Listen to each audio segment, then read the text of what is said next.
Me llamo Marcus Hubble, tengo 41 años y durante casi 4 años fui conductor de Uber en Praga. No nací en esta ciudad, pero llevo lo suficiente como para saber que no es tan tranquila como la pintan a los turistas. Llegué acá después de un divorcio mal llevado, una deuda que no se iba y un hijo al que veía menos de lo que debería. Uber no fue un plan, fue una salida rápida. Manejar siempre se me dio bien y no tenía ganas de volver a trabajar para nadie.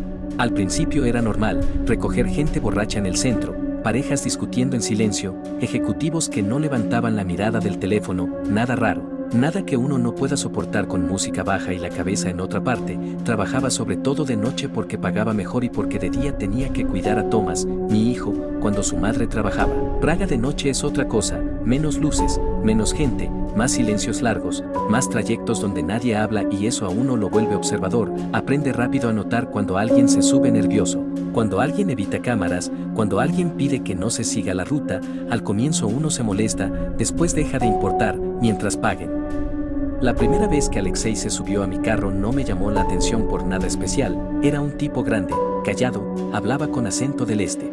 Me pidió que lo llevara a un barrio industrial a las afueras, nada raro. El viaje fue largo y silencioso. Al final me pagó en efectivo y dejó propina. Antes de bajarse me preguntó si siempre trabajaba de noche. Le dije que sí, asintió como si eso confirmara algo y se fue. 2 noches después volvió a aparecer. Esta vez no iba solo. Con él subió otro hombre, Víctor, más joven, miraba todo el tiempo por la ventana. Pidió que cerrara la app después de aceptar el viaje y me ofreció pagar más. Dudé un segundo pero acepté. Solo era un viaje sin registro. Durante semanas los recogí 1 o 2 veces por noche. Siempre rutas parecidas, siempre barrios donde no hay cámaras ni tráfico. A veces llevaban mochilas grandes, a veces solo se subían, bajaban, esperaban.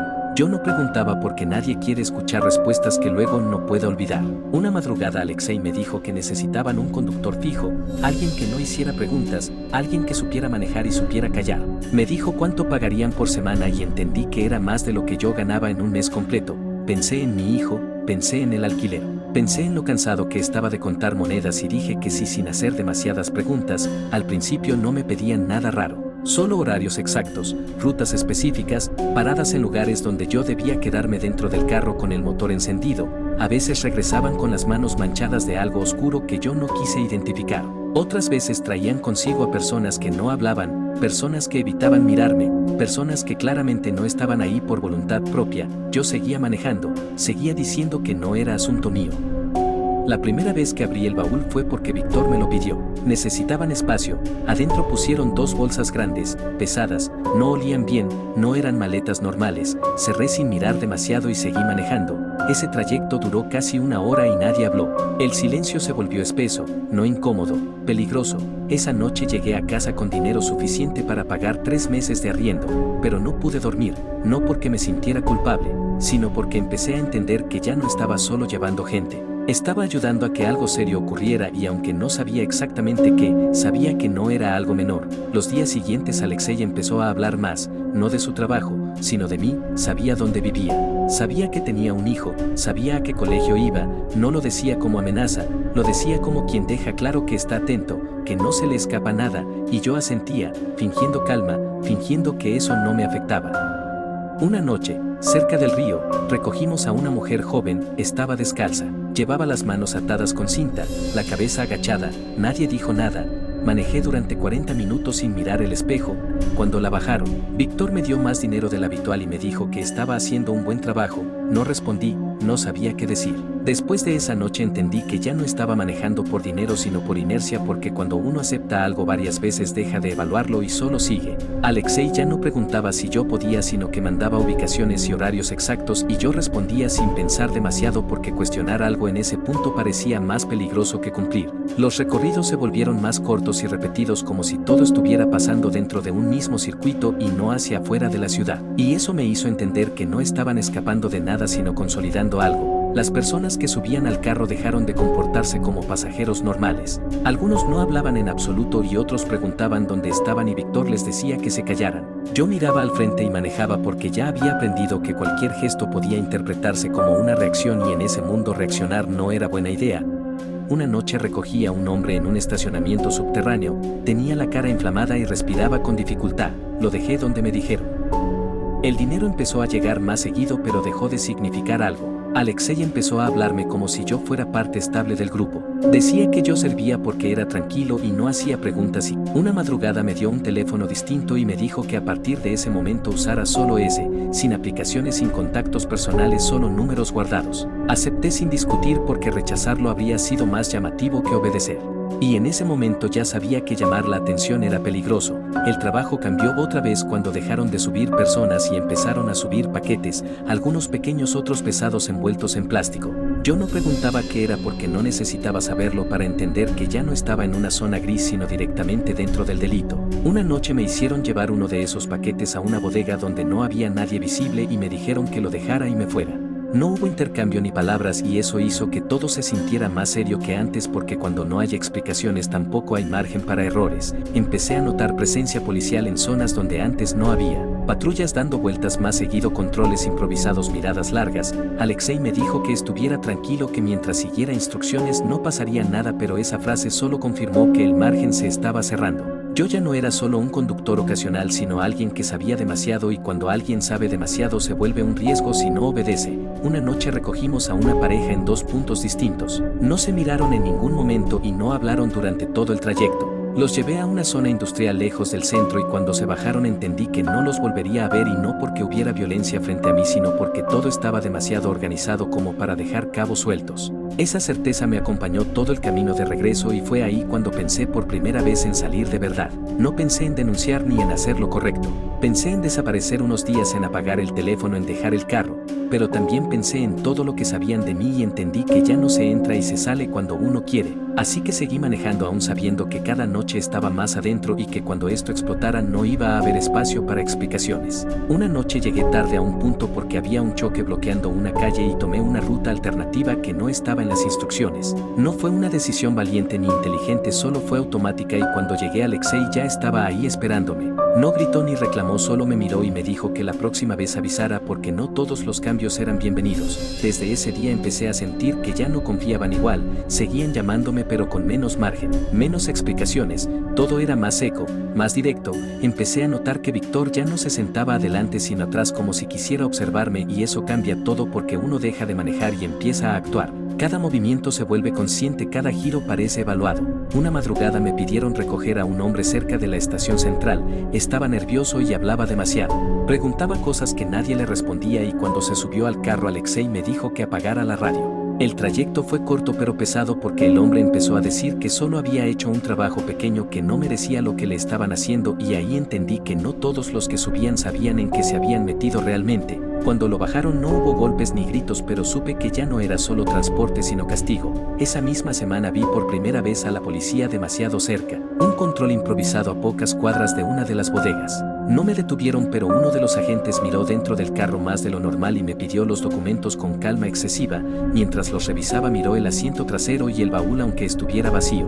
Me los devolvió y me dejó ir, pero yo entendí que ya estaba dentro de algún radar aunque no supiera cuál. Alexei me llamó esa noche y me dijo que necesitaban que estuviera atento porque estaban revisando movimientos. Me pidió que no hiciera trayectos fuera de lo indicado y que si veía algo raro avisara. Por primera vez sentí que no solo me usaban sino que dependían de mí, y eso no fue tranquilizador sino todo lo contrario, porque cuando alguien depende de ti también te vuelve responsable de lo que pase. El punto de quiebre fue una noche lluviosa cuando me pidieron recoger a alguien fuera de la ciudad. Era un trayecto largo y me dijeron que no parara bajo ninguna circunstancia. Cuando la persona subió entendí de inmediato que algo había salido mal. Tenía las manos atadas y una herida mal cubierta en la cabeza, respiraba rápido y no dejaba de mover las piernas. Durante el camino empezó a decir nombres, direcciones, fechas, como si estuviera tratando de negociar con alguien que no estaba ahí. Nadie le respondió. Yo manejé sin mirar atrás porque mirar lo hacía más real. A mitad del trayecto vimos luces detrás, una patrulla a distancia constante, sin sirena, sin apuro.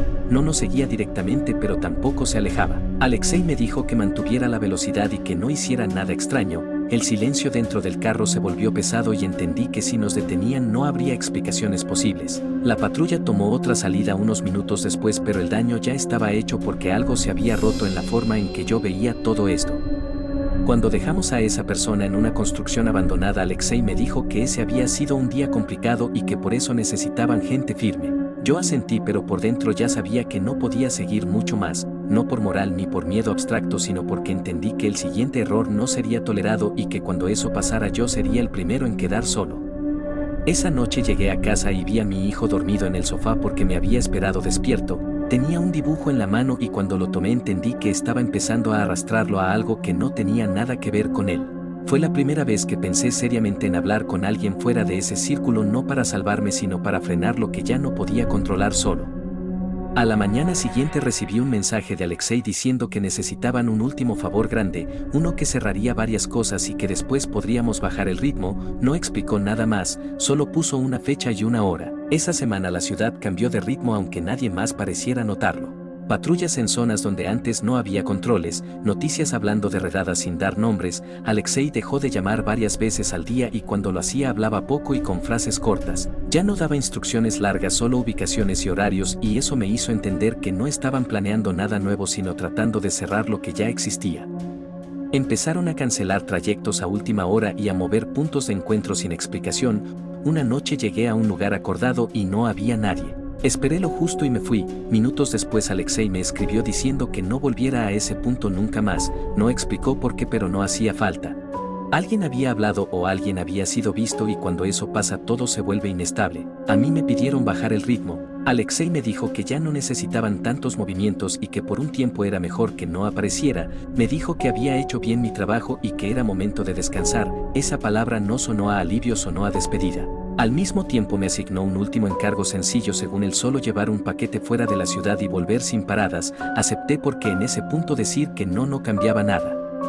El día de ese último trabajo empecé a notar cosas pequeñas, una llamada perdida de un número desconocido, un carro que me siguió un par de cuadras y luego desapareció, un mensaje de Alexei pidiéndome que borrara conversaciones antiguas. Nada de eso era casual. Estaban limpiando todo lo que podían y yo estaba incluido en esa limpieza aunque me dijeran que no. Antes de salir Alexei me pidió que pasara por un lugar distinto al habitual. Cuando llegué lo vi por primera vez realmente cansado, no como alguien estresado sino como alguien que entiende que ya no tiene margen. Me dijo que la policía estaba cerrando el cerco, que varias personas habían sido detenidas y que no todos habían sabido callar. Me dijo que yo no aparecía en nada y que pensaba mantenerlo así. Durante el trayecto del último encargo no llevé a nadie, solo el paquete. No pregunté qué era porque ya no importaba, lo dejé donde me dijeron y regresé. Al volver Alexei me escribió una sola frase diciendo que no nos veríamos más y que por un tiempo era mejor que cada uno siguiera su camino. No hubo agradecimientos ni advertencias, solo cierre. Días después supe que Alexei no tuvo la misma suerte. Lo detuvieron en un operativo grande junto con varias personas del grupo. No salió en las noticias con su nombre, pero los detalles eran claros. Cuando leí eso entendí que su decisión de cortar conmigo no fue por generosidad sino porque ya estaba demasiado expuesto y necesitaba reducir daños. Yo era una pieza que podía soltar sin que todo se cayera más rápido.